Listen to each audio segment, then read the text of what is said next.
Martinez Zogo serait tué au sous-sol de l'immeuble Ekang. Ça va vite avec les enquêtes qui se poursuivent à une allure très vive. Les auditions des personnes déjà interpellées, leurs aveux choquants en plus des autres déjà obtenus, rendent la perquisition de l'immeuble Ekang indispensable pour la suite de l'affaire.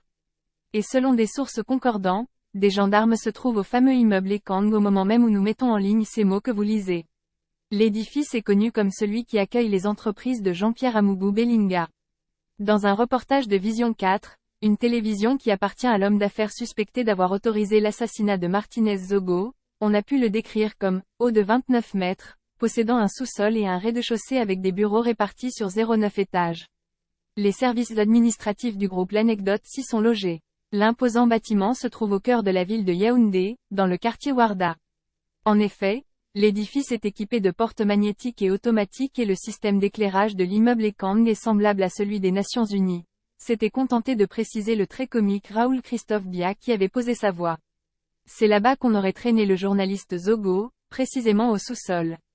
D'après des révélations de l'organisation internationale Reporters sans frontières, RSF, qui affirme avoir consulté les aveux signés de Justin Danwe, la victime a été exécutée dans l'immeuble après que Jean-Pierre Amougou Belinga lui a asséné des coups de poing.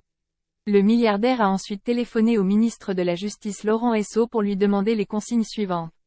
Celui-ci lui a dit de continuer et d'éliminer physiquement Martinez. Ce qui fut fait par les hommes mobilisés pour le job.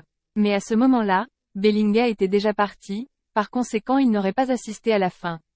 Les informations que nous avons font état d'une perquisition très poussée. Le lanceur d'alerte Boris Berthold va loin. La secrétaire de Jean-Pierre Amougou Belinga à l'immeuble Ekang, siège de Vision Finance a été arrêtée. Les gendarmes y sont déployés. Mélanie Bibanga, Inès Belinga seraient aussi aux arrêts. Une autre source parle de reconstitution des faits en cours à l'immeuble Ekang à Yaoundé, et se demande si les carottes sont-elles cuites pour le Zomloa des Zomloa. Les informateurs présents sur le terrain confirment la présence des éléments des forces de l'ordre en ce moment dans les locaux. Le dénouement de cette affaire qui s'apparente à un crime d'État est proche. Si ce sujet vous intéresse, n'oubliez pas de laisser votre avis en commentaire. Abonnez-vous et activez la cloche de notification pour être toujours informé lors de la publication de nos prochaines vidéos.